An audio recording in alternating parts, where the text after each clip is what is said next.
Hello, hello, hello, welcome, welcome, welcome, one and all.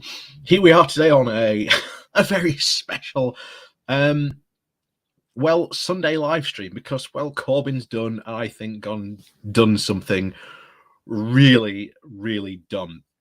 Corbyn recently appeared on the Stop the War official YouTube channel, and quite frankly, his comments on here are just insane. There's no easy way to cut it or anything around that. These comments are just out and out ridiculous. Like, ridiculous. So, first of all, for all of you who think I'm anti-Corbyn, I'm just going to lay out the record now. No, I'm not anti-Corbyn at all. I have my problems with Corbyn. I think his policies that he put forward by the Labour Party were very overwhelmingly good, if at somewhat very, very poorly explained to the general public. I just think that, shall we say, he wasn't a good leader at the end of the day. I think history will prove that right. And unfortunately, what a lot of people have got to really learn in 2019 as well was the other thing that a lot of Northerners in the UK were voting on was who they wanted to be Prime Minister. And unfortunately, they didn't think Jeremy Corbyn would be a good Prime Minister. Now, I disagree with that entirely. I think Corbyn would have been a far, far better PM than Boris, certainly. But I think the situation here and his comments on Ukraine are just completely ridiculous. I cannot get behind it. We've been covering this and done this now for the past 3 streams. What's the alternative? Like, because we've said this very clearly from day one. If NATO pulls back, Russia's not going to pull back. Russia is under no obligation. It says it's not going to pull any of its forces back. It's not going to unannex Crimea or Georgia. It will probably threaten Poland, and if not the Lithuanian states, the Baltic states, again, like Latvia, Lithuania, Romania. We've seen that in this, very willingly to threaten military action and military strength to coerce other countries, as well as we have seen again in Ukraine, funding separatist movements to destabilize regions. And even today, this is how much insanity has gone on in the last 24 hours. There is apparently a good case that Putin may be committing a war crime by forcibly conscripting people from the regions under control by the separatists in Ukraine. That is what is happening right now. The potential war crime. You can't say this, that is just that, you know, the idea that a lot of people are on this, and we are going to see this very much tonight in his comments, that Russia's not doing anything wrong, that, you know, how dare the United States make Russia invade Ukraine? How dare the United States make Russia invade Ukraine?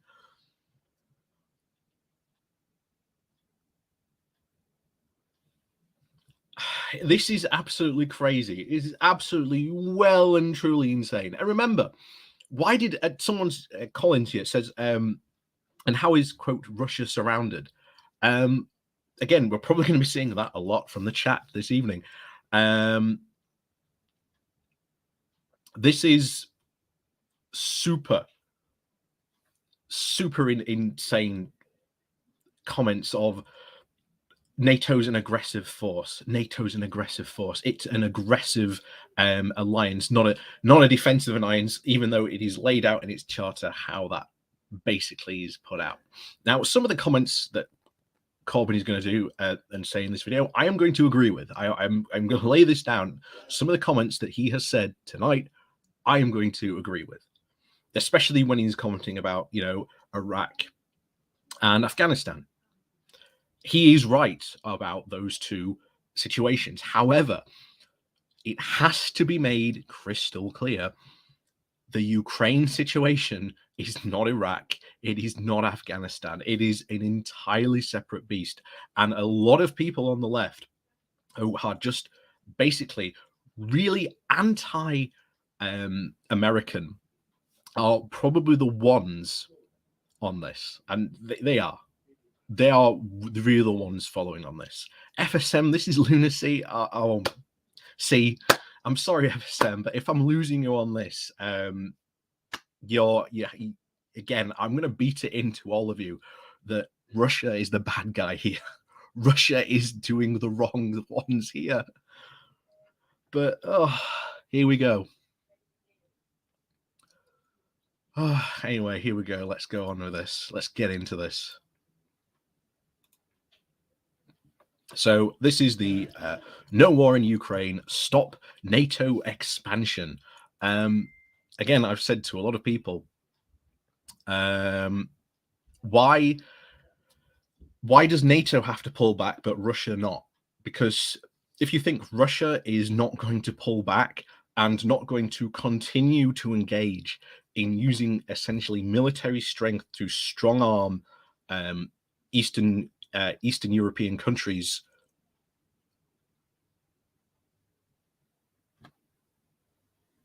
what do you think? What do you think is going to happen?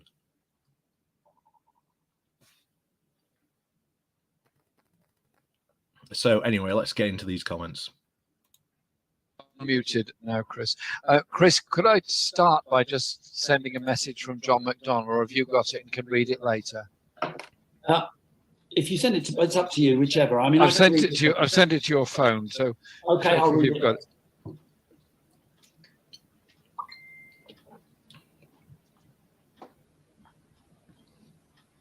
Why don't you start and I'll read Okay. it later. Yeah.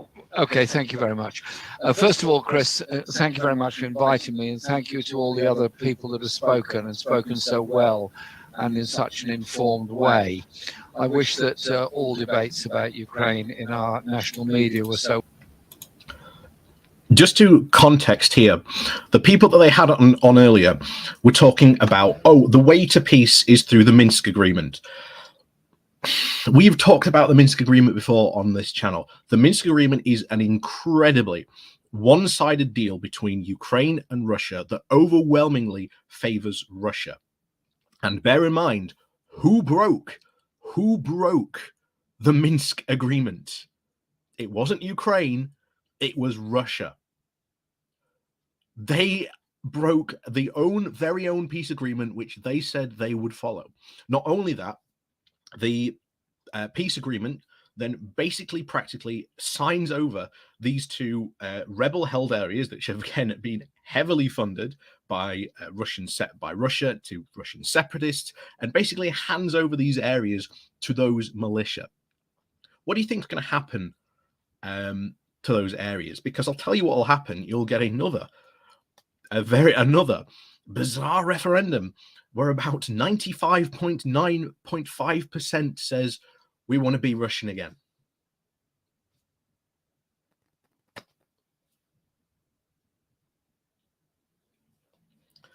You know, this is where we are on this. There's some bizarre just not thinking of like the consequences of what was going to happen.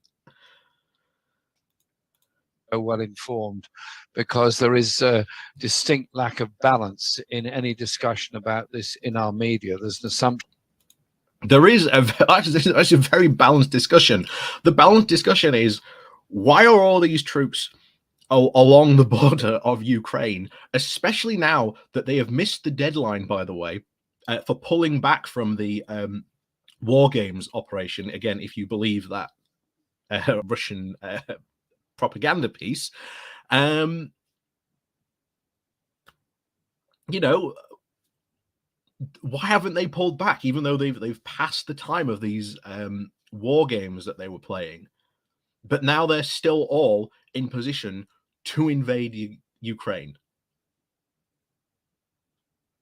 Mighty mighty suspicious. And if I was Ukrainian, I'd be worried about that. I'd be worried about that. That the solution to all problems is to go to war. That is not the case. At the moment, as we speak, there's just been the Minsk conference. Again, meetings by Western leaders. Liz Truss is currently in Moscow. I believe there's an American representative currently in Moscow as well.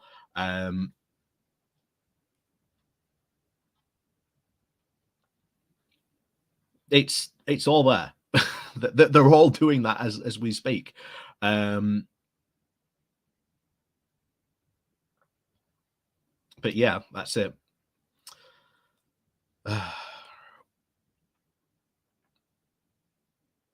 Oh, Catherine, you want to come on? You want to come on and discuss this? You want to come on and discuss this? I gave you the chance last time. If you want to come on, send me a message on Twitter.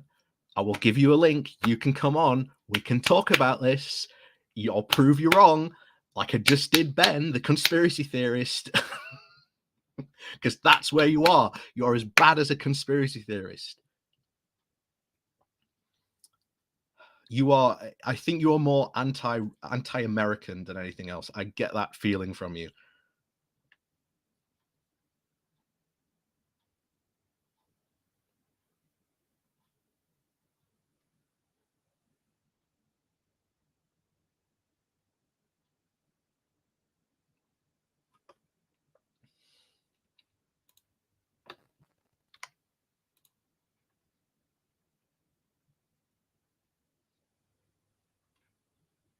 Do.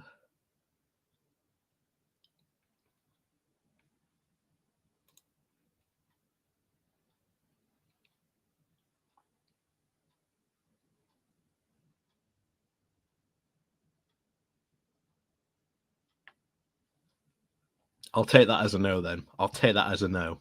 But we'll see. Anyway, we'll continue on again. That I find very depressing. There have been some very, how should I put it, unfair remarks made today about the Stop the War Coalition. Let's just get the record straight. Stop the War Coalition was founded in 2001 after the attack on the World Trade Center. We condemned the attack on the World Trade Center, but we said an invasion of Afghanistan and the occupation of Afghanistan is not the solution. And 20 years later, British troops have finally left Afghanistan with all the thousands dead and the terrible plight of the hunger of the people of Afghanistan at the present time. I agree with Corbyn there completely about Afghanistan, but the current situation is not Afghanistan. It is not Afghanistan. To put this into context, if you imagine the same situation, what you would be having right now, if like the invasion would be gearing up, all ready to go, and then the world would be focusing essentially on Afghanistan or the Afghanistan government to essentially just roll over and make peace.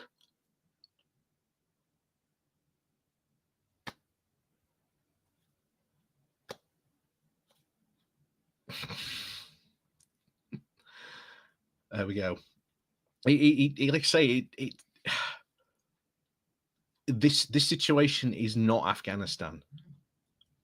It's a completely different beast, and there's just so many people just not understanding the situation here because they're on the left and they are incredibly anti-American, and it's putting people into such a situation where they are now supporting Russian imperialism. Like, that is literally the situation which is going on here. And Catherine, oh, you're bringing up it again. Oh, you're bringing up the Azov Legion. Who cares? Because that falls into the Russian propaganda that Ukraine is run by far right, by a far right government. Again, it's not true because, again, in their last general election, they got less than like 2% of the vote, which again, if you want to continue down that route, then you have to say that there are countries in Europe that have a far more bigger vote percentage for the far right in their national elections that are somehow all run by the far right. You know, is Denmark a far right country because they get, I think it's like 4% of the vote? That's the Russian propaganda line at the moment, and you're falling for that. And yes, I know the Azov Legion are bad, but you have a situation here where a aggressively large foreign power is threatening to invade a smaller country.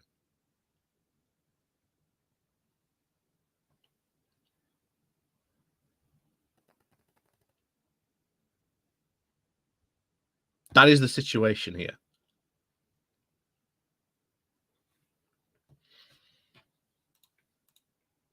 That was a war that was goaded into by the world's media and by the idea that the only solution to a problem is to send the troops in and bomb. I think people should just think a little bit before they say anything about that. And then later, our opposition to the Iraq war, we were similarly condemned as being pro-Saddam Hussein. I just have to say on the record, I was one of a very, very small number of members of parliament. You could count them on the fingers. I'm not disagreeing with anything that he's saying here on Iraq and Afghanistan. I agree with him in the 1980s because we were not supporters of that regime. I want to say this again. This is not Iraq. This is not Afghanistan. This is a completely separate thing. No European country, no NATO member wants to put boots on the ground. No member wants to do that. And those weapons that we have sent to Ukraine, Ukraine asked for that support.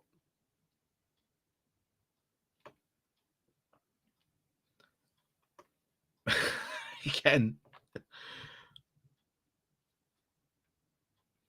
Yeah. Yeah, you might want to look up that group, Catherine. Yeah, you might want to have a look up them and see how bad they are and what they've been doing in the in those Ukrainian controlled, separatist controlled regions.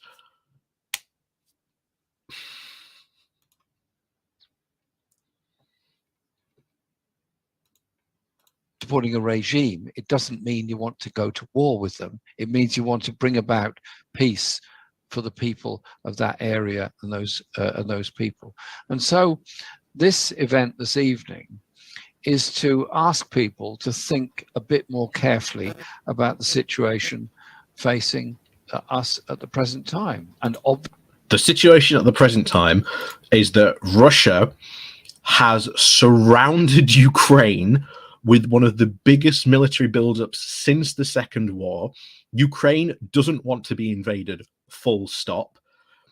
If it does decide to follow the Minsk agreement, then essentially the two areas that have currently been controlled by the Russian-backed separatists will essentially pretty much automatically vote to rejoin with Russia. That will be two other regions gone. Not only that, in the Minsk agreement again is the agreement that, once again, Ukraine will decentralize its government. No one talks about that, but that is in the Minsk agreement, that Ukraine will be forced by a larger country to change the way that its government is then run and operates. And that rather than having a centralized government, which it currently has at the moment, it will then have split the country up into smaller regional governments, which basically what will happen is that Russia will fund more separatist movements in these areas, and then these will, again, essentially vote to go back to join the European, not the European Union, but the Russian Federation in very probably bizarre circumstances.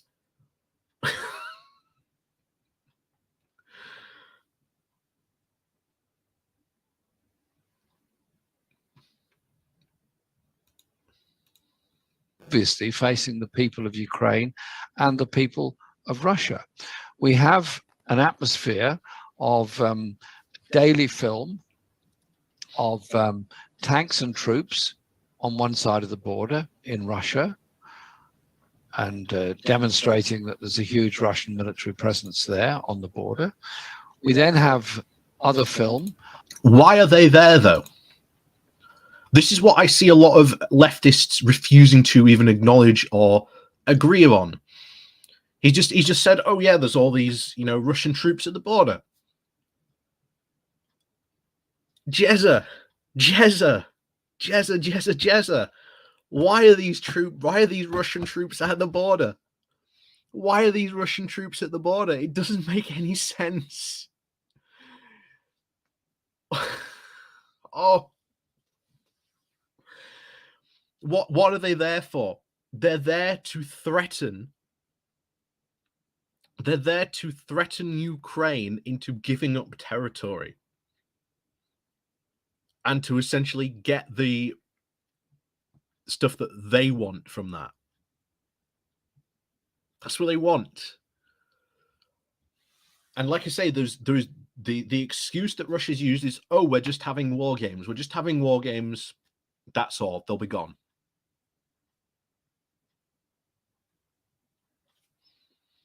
The time for that war games has long passed, and still there is no de-escalation of these Russian troops. Not only that, the separatist areas in Ukraine have also mobilized.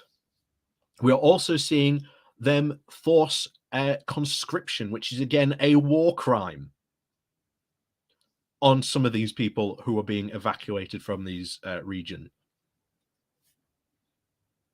I do not see people saying, what Russia, what are you doing here? It's, oh, America, how dare you force Russia into invading Ukraine?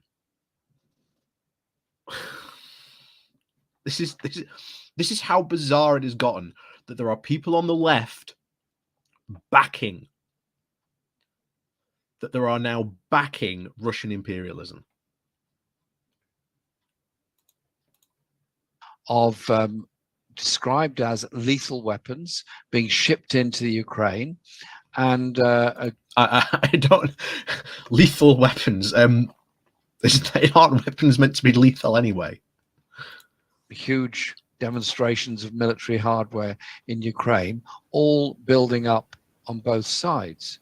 It is incredibly dangerous, and it.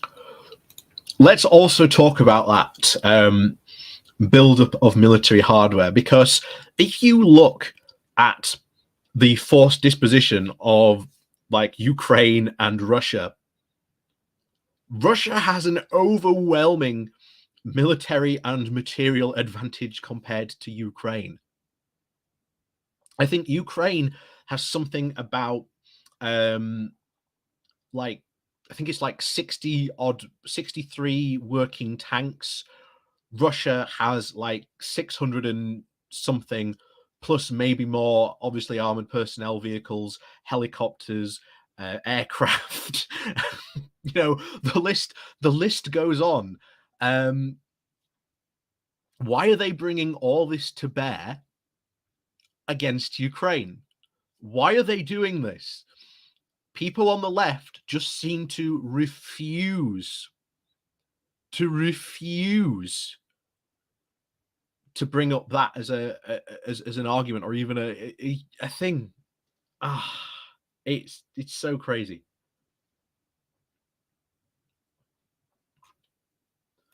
Oh. Yes, I can see your chat, but I've just got more people in my YouTube chat. That's all.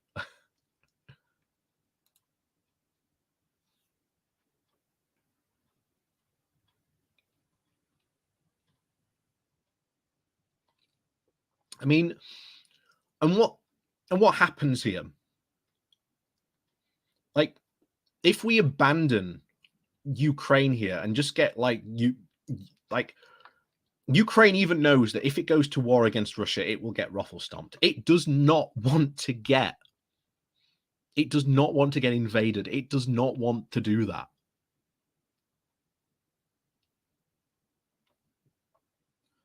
So there really, again, it's Ukraine's not going to start a war because it knows it can't win that war. It's not going to suddenly just turn around and say, right, we're going to invade Russia, boys. That's not going to happen.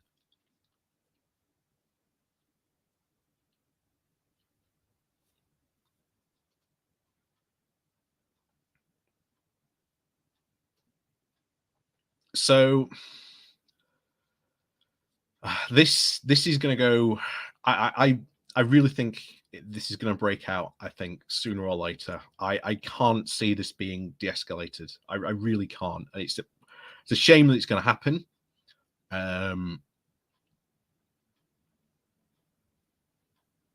This is not going to be good for Ukraine. And at the end of the day, it's the people of the Ukraine who are going to suffer. And the choice here to go to war is not the US's, as people seem to bizarrely think, it's Russia's. Today, by the way, there was a protest, an anti-war protest in Russia. 6 people turned up, and as soon as they unfurled their signs of Russia hands off Ukraine, they were immediately arrested and dragged away by the police. That is the system, that is the country that some people on the left are bizarrely supporting in this situation.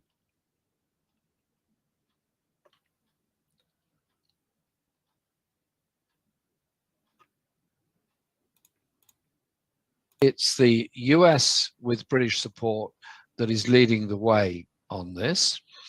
And it is the European countries, particularly France and Germany, who are urging some caution, and indeed the ones that are trying to promote diplomatic approach to this and some serious talks between Ukraine and Russia. And that has happened this weekend, by the way. The is it Munich? Is it Munich that's happening again? Which is, I think, very poorly timed. I think very, very poorly timed. I think on this. But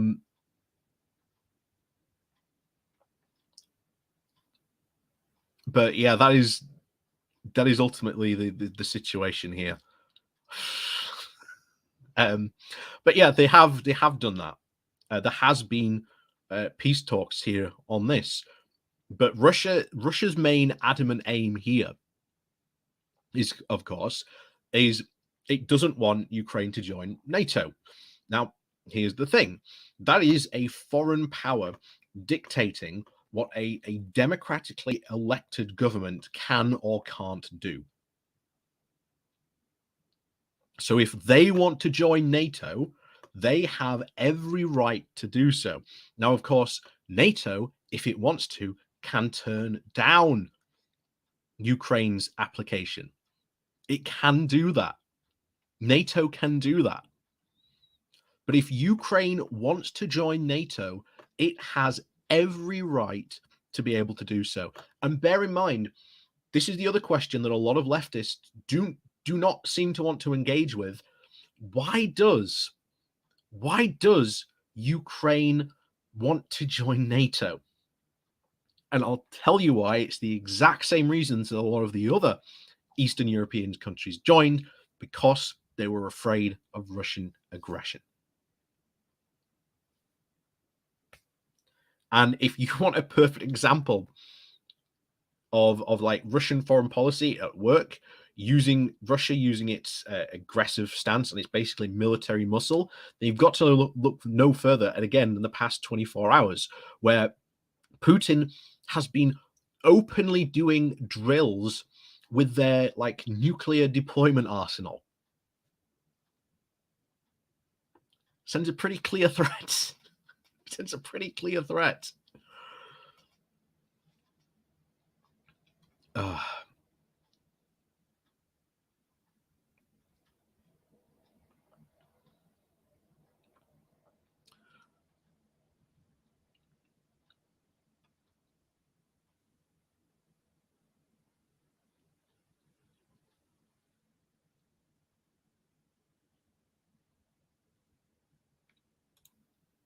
So here's one. Do you think every country should have the right to have nuclear weapons? In my opinion, no. I would apply the same logic to joining NATO. ultimately, it's a defensive alliance. NATO is and actively is a defensive alliance.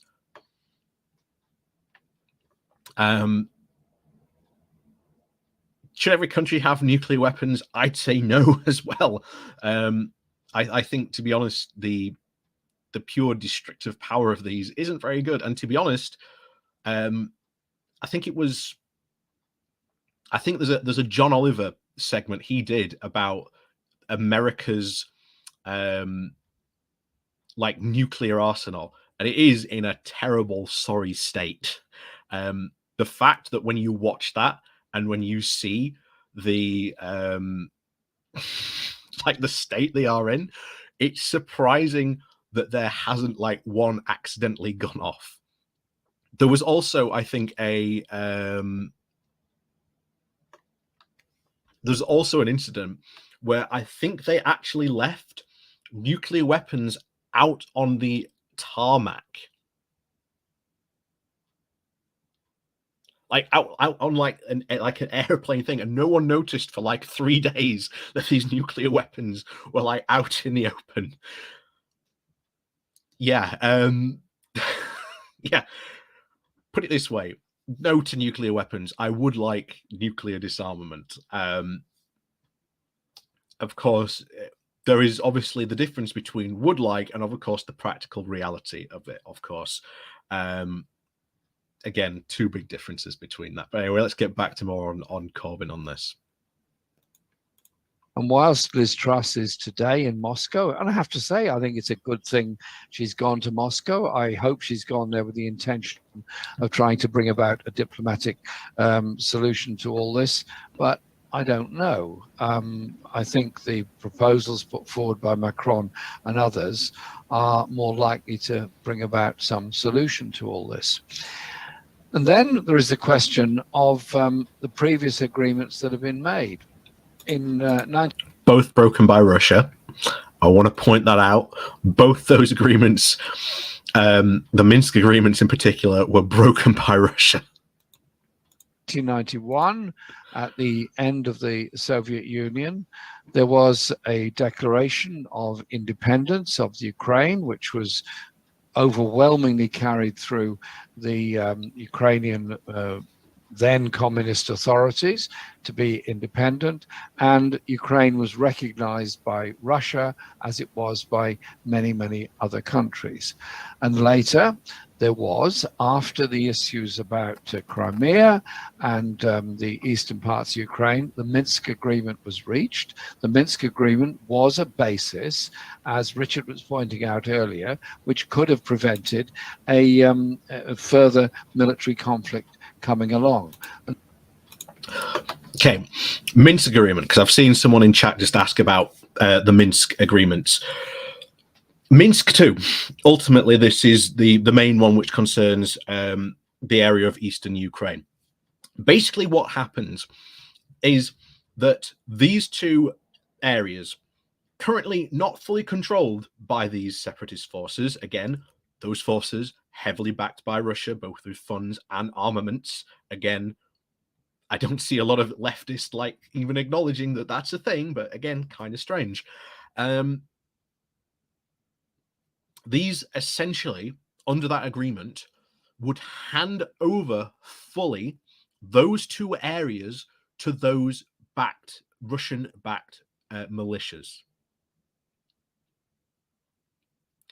Bear in mind, Minsk 1 made Crimea its own sort of part of Ukraine, but it was also its separate republic.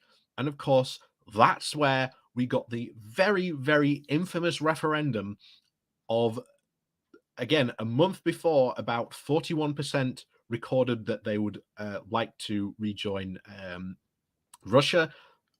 But a month later, just a month later, under the Russian-held and organized one, they're bizarrely now about 95.5% voted to join back with Russia. That's quite the discrepancy. That is quite the discrepancy. What do you think is going to happen to those two areas that get given to those Russian backed separatist groups. What do you think's going to happen?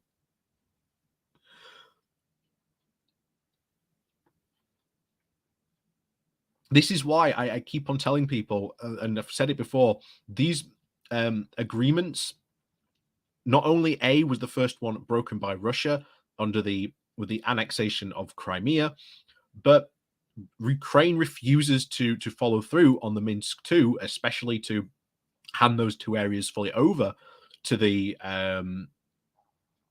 to those, again, Russian-backed militias, because they saw what happened in Crimea. Not only that, but Minsk 2 also forces the Ukraine government to become a decentralized government. Not only do they now have to have more break up eastern Ukraine even to more areas, they also have to have elections from them. What's going to happen was, if the Ukraine did follow that, they would then, what we have seen in the Donetsk region, they would then fund separatist movements, as they did in those two areas, for those other areas as well, and just essentially take Ukraine piece by piece.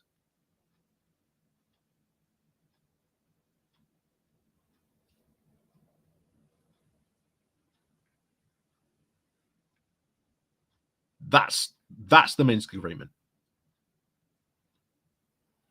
That is why when people push the Minsk agreement and say, "Oh, it's a way for peace," and so on, they don't seem to accept what will probably happen should that occur. And so I just think we need to send out a very strong message that there has to be a diplomatic solution to this issue. There has to be. What if Ukraine gets invaded tomorrow? Like, I hope it doesn't, touch wood, make sure everything's crossed. What then? That's another thing that I'd love to hear what the answer is. Like, what then? Russia invades, then what? Sanctions? I agree with the sanctions. I think we should be maybe putting some preemptive sanctions on, based on the fact that of Russia withdrawing some of its forces. Definitely should be brought to the table at this point.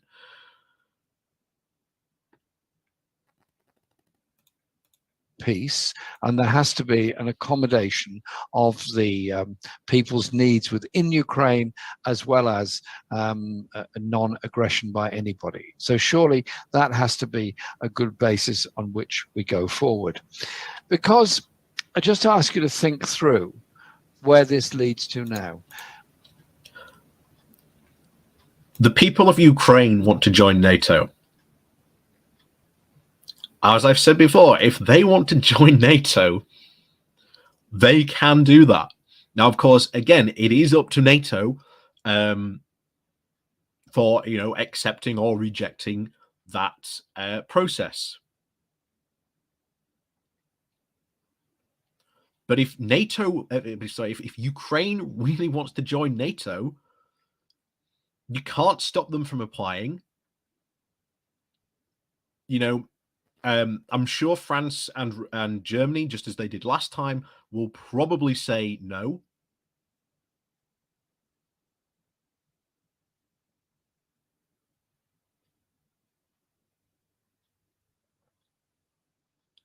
But that's essentially what happened there on that point. So, with all this massive military hardware on both sides of the border, something could go wrong. A mistake. A plane accidentally overflies. You mean like Russia and the separatist forces shelling Ukraine? Somebody shoots that plane down. There's then a retaliation. There's then another retaliation. There's then another retaliation. You can see where all this goes to. This is By the way, was it the Ukraine? Is it the Ukraine Interior Minister? Or it was one of the ministers was visiting again the front line today with a bunch of journalists. They got shelled today. Now he obviously they survived, luckily.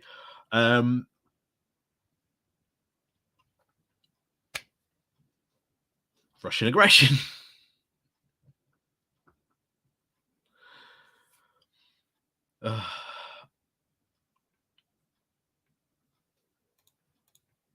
Incredibly dangerous moment.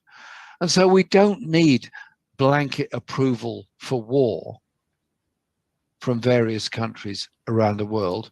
What we NATO does not want to go to war. America does not want to go to war. France doesn't want to go to war. Germany doesn't want to go to war. Ukraine doesn't want to go to war. The only country currently involved in this crisis that seemingly is, what is it? Quacking like a duck, walking like a duck. Well, sure, that sure looks like a duck to me, is Russia. They are the ones who are, backing up, separatists in Russia, in Ukraine, funding them with money and arms.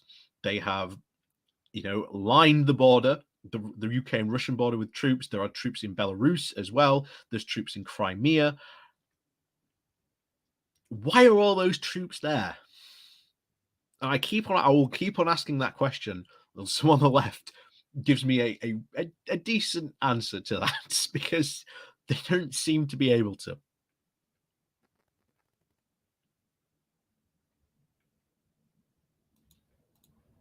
We need is a recognition that all conflicts have to be resolved politically at the end. So why don't we get on with a political solution to the conflict at this very moment? And so the build-up, because it seems that Russia does not want to do that. Of NATO forces in Ukraine, which is not a member of NATO. There are no NATO soldiers currently in the Ukraine. I want to make that clear. There are no NATO forces in Ukraine. America and the UK have sent them weapons, and those weapons were asked for by Ukraine. That's why we sent them. So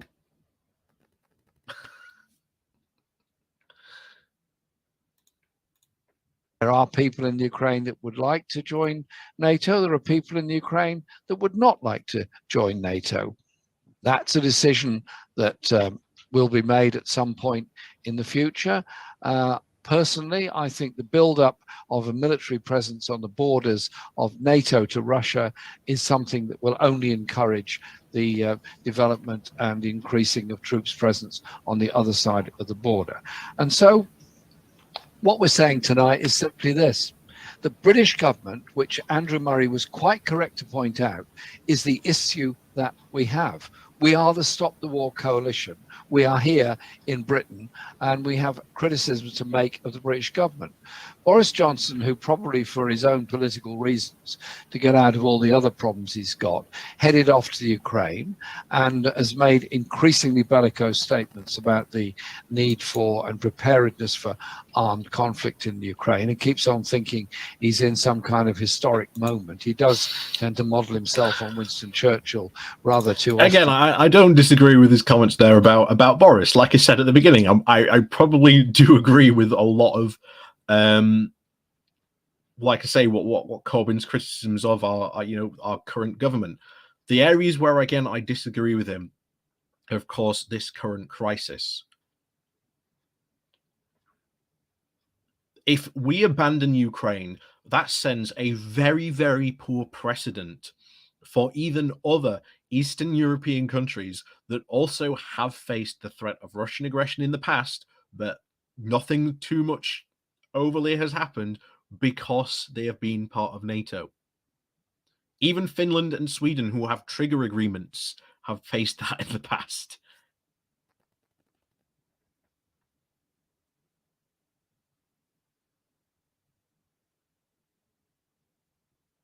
I see there's a spirited debate in Twitch chat about Yeltsin going back and forth.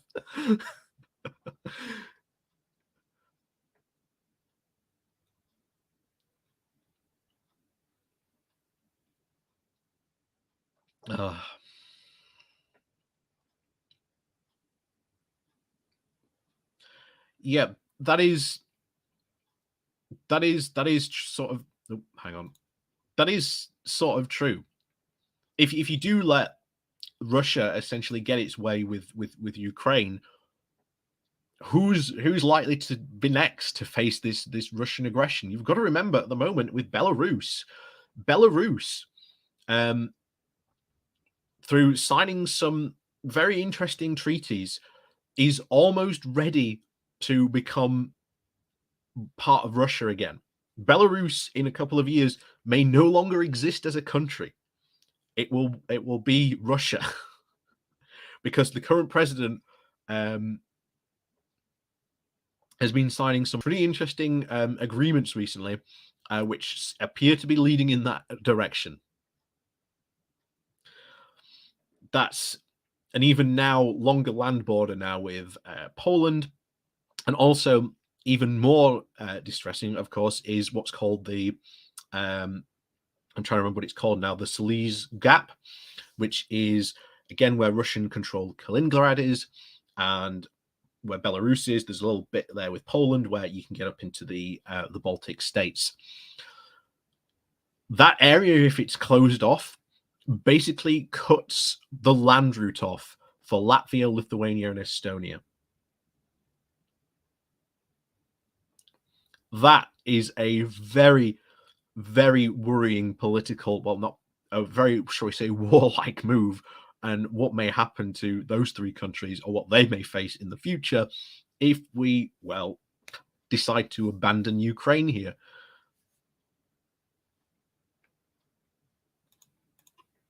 And for comfort, they are simply backing the idea there is only a military solution to this issue. Well, there isn't. There has to be a peaceful solution. And I think it is the job of all of... Again, want to point out, NATO has said it will not send troops. France has said it will not send troops. Germany has said it will not send troops. America has said it will not send troops. Britain has said it will not send troops. All we have sent so far is anti-tank missiles and Stinger missiles. That's all we have sent so far.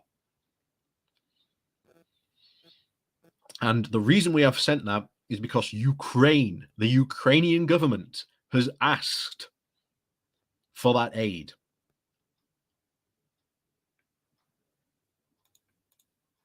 Of us to speak out for peace, to speak out for dialogue, to speak out for a diplomatic solution. Again, there is dialogue currently going on. It's been going on this weekend. Seems to not be going that way, unfortunately. Like I said, I've said many times when we covered the situation, I really do hope this de-escalates. But it doesn't look like it's going that way. To this conflict and to cease the build-up of forces. Now, under successive questioning over the last few weeks, the British position, the British government's position, seems to have changed somewhat. We started off with Ben Wallace telling us there was no British military involvement in the Ukraine, but we were a supplier of weaponry. We were then told there were British troops there to ensure the weaponry was properly installed, and that there were then an increase in the number of British troops that were there for training. We're now told that there are troops ready to support any action that happens in Ukraine. So we've had... That is wrong. There are no British troops there are no British troops to support action. No British troops will be going to the front line if Russia invades. That is flat out wrong. There are British troops currently training Ukrainian troops in the use of the Javelin anti-tank missile.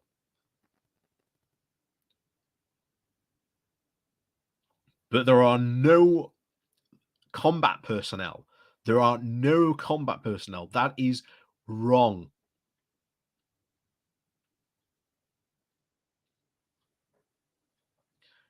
There have been some sent to the Baltic states because, again, they are concerned about that could be the next target. But of course, there's no indication that those current countries are indeed threatened at the moment. At the moment being the question, well, being the watchword of the day. Without the start of any hard conflict, hopefully never, but yet, mission creep of the British involvement in this. Make no mistake about it, if a conflict takes place, I suspect the British government will be sending British troops there. Goodness knows for how long, goodness knows. The UK government has not committed to sending combat troops to Ukraine.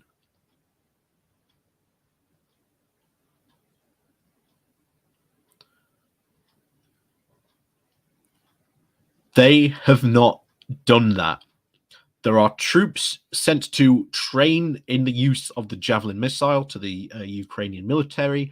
But other than that, there's no formal combat boots, shall we say, for combat duty in Ukraine. That is wrong. That is 100% wrong. He has got 100%. That is wrong. What the consequences of that conflict will be. There will be tens of thousands of people on both sides of the border killed. Yes, that's true. There will be a destruction of infrastructure, a destruction of towns, of cities. There will be a most horrible and frightening war. That's true. And both sides have access to nuclear weapons. And Ukraine doesn't want that. Ukraine doesn't want that at all. And he said both sides have access to nuclear weapons. Ukraine doesn't have any nuclear weapons. I stand to be corrected, but it is my understanding that they do not have any nuclear capability.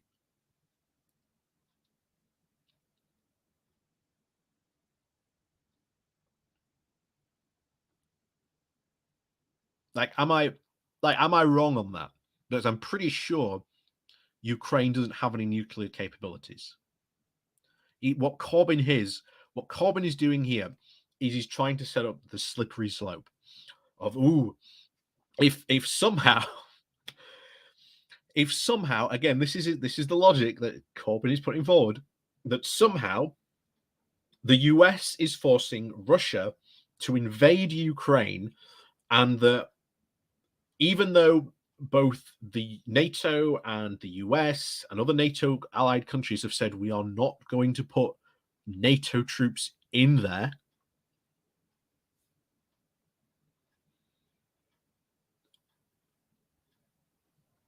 how is there going to be this war?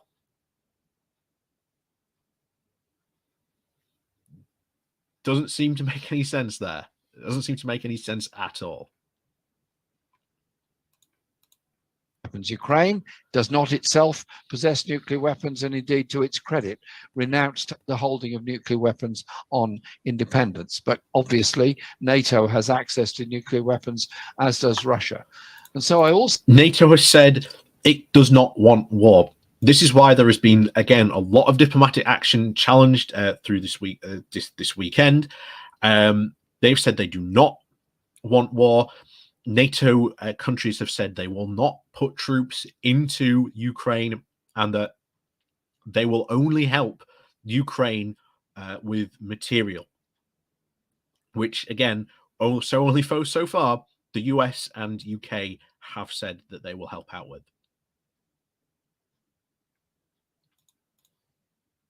So suggested to Liz Truss that in her visit to Moscow, she should also say that Britain was prepared to engage with Russia through the Nuclear Non-Proliferation Treaty and through the Global Ban Treaty Conference, which will be held this summer in Vienna, where we would be, if we joined in it, joining in with 159 other nations around the world that have sought to end the use and legality of nuclear weapons.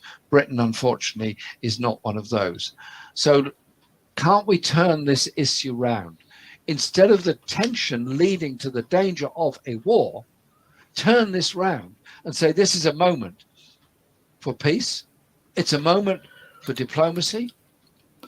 Putin doesn't seem to be too interested in either diplomacy or anything like that at the moment. He definitely seems to be very interested and intent on a war footing.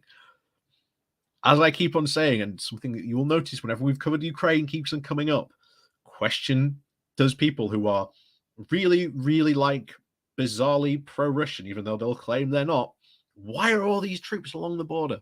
Why all this build-up?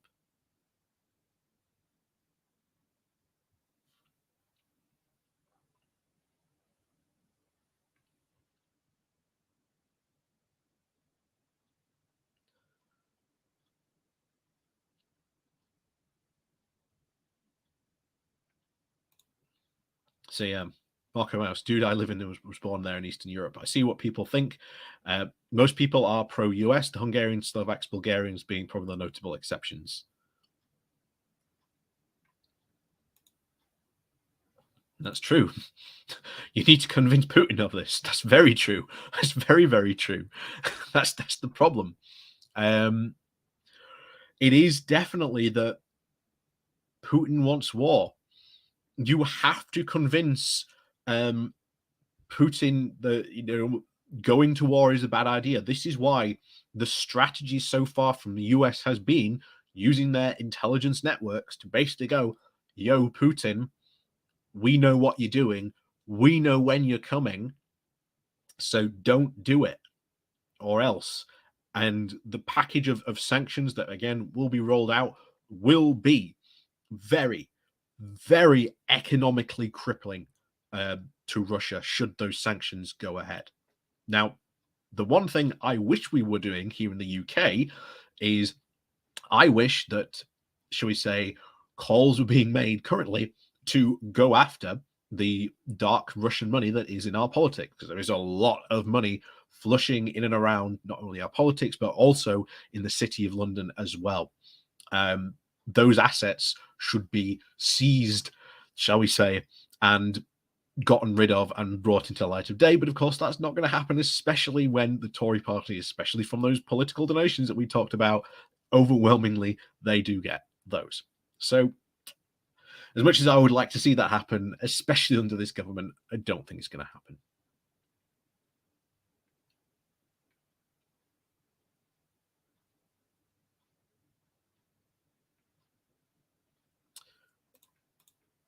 It's a moment for understanding. It's a moment for recognizing the human rights needs of people on all sides of this and turning. Yeah. How about the protesters that were literally arrested in seconds, by the way? If you look it up on Twitter, you will see these anti-war protesters in Russia just get arrested like that. They literally unfurl their banners and they just literally got casted away by the police. Good luck having an anti-war protest in Russia, guys. Good luck. Into a wider movement towards peace. And I'll finish with this, Chris. The COVID crisis has shown us just how vulnerable this world is. Just how vulnerable this world is to the consequences of inequality. And real security doesn't come from war, doesn't come from conflict. Real security comes from healthcare, education, housing, work. The ability. Again, I agree with Corbyn on that. But the problem is we are talking about this Ukraine situation, and bizarrely, and I think this is where I'm going to wrap it up, because to be honest, I've covered this enough more than recently, because I want to go back to playing Warhammer 3. You know, I've got some Kislevites to go and conquer the chaos waste with. So I want to go carry on with that. Get my bear cavalry running out and away. But yeah, this seems to be the reality of what some of the left is doing here. And here you can see Corbyn's engaged in it. But yesterday, obviously, we covered Russell Brand's bizarre take, and I think he's far more a better example of what the people on the left who are bizarrely supporting Russia in this case of blatant imperialism are instead. So we have, unfortunately, this situation. I really, really do hope, to be honest, this de-escalates. I want this to de-escalate, you know, because we do not want war. There is a good chance this could spiral out more into other countries. There will ultimately probably be a refugee crisis. Definitely with those refugees going into Poland, Romania. So those countries will also have to deal with a refugee crisis there of people fleeing Ukraine. The potential consequences, of course, what Russia will make demands then of Ukraine for what it wants, most probably territorial acquiescence to it, maybe even forcing a change in its government. Who knows what we could see from this? But the sad fact is that if we do not support Ukraine here, and I agree that we probably shouldn't be putting troops in the ground unless it's all diplomatic options have been well and truly, should we say, dried up. I still think that NATO is right not to put troops in there, but I think it is right that we in the UK and especially in the US have supported the Ukraine in this. I do hope this situation de-escalates. I do hope that, should we say, we are at the peak of this and that it starts to cool off. But as always, like I say, thank you very much for watching. Please do remember to hit that like, share, and subscribe button on your way out. And of course, down below, there are links to my Patreon page and a one-off donation link called Buy Me Coffee, where you can, well, buy me a coffee. And as always, thank you very much for watching. Hopefully, we'll see you all next time.